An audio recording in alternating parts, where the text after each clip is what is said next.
in the midst of this storm recovery, when so many people are suffering, when our police are working 12 and 16-hour shifts, to think that a bunch of animals go in and pistol whip someone behind the counter of a pizza shop because they didn't get their order right, and they go out and apparently set an ambush, at a minimum, gun down one of our brave heroes in his patrol vehicle, will not stand.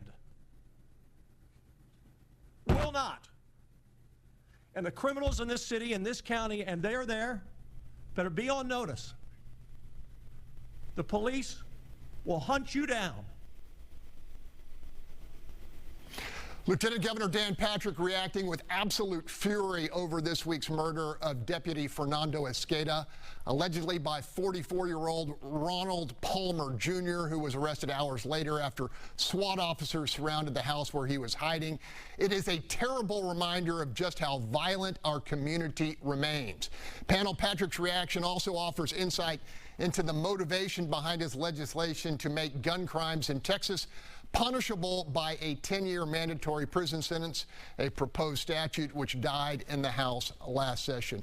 Bob Price, I know you feel strongly about this as well. Well, our brave men and women take to the streets every day and put their lives at risk, and they're willing to do that. And we saw that in the assassination attempt where Secret Service agents put their bodies in the line of fire to protect Donald Trump. For this deputy to be assassinated, gunned down in an ambush style, because he's out doing his job. He's trying to protect the public. And it's no wonder the departments are having a hard time finding people to become police officers right now, because there's such callous disregard for life, whether it's a police officer's life, a civilian's life, another gang member's life.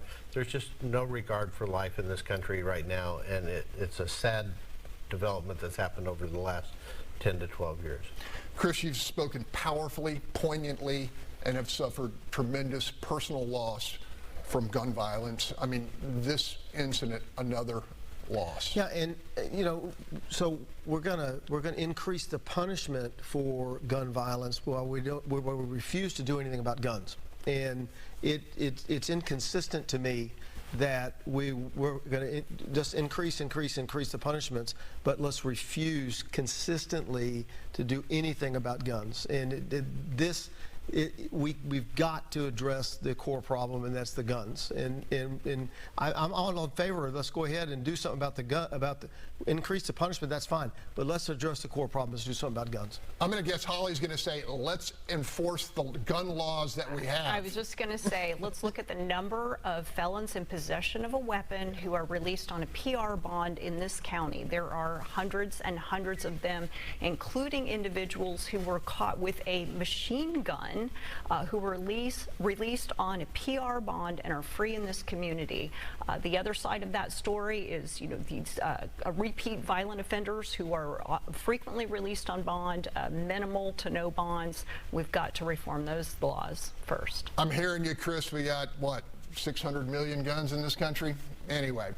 Thanks to this week's panel, and thank you for joining us. The conversation continues on a national level next on Fox News Sunday with Shannon Bream, and we'll keep talking here with What's Your Point Overtime, streaming live on fox26houston.com and on our free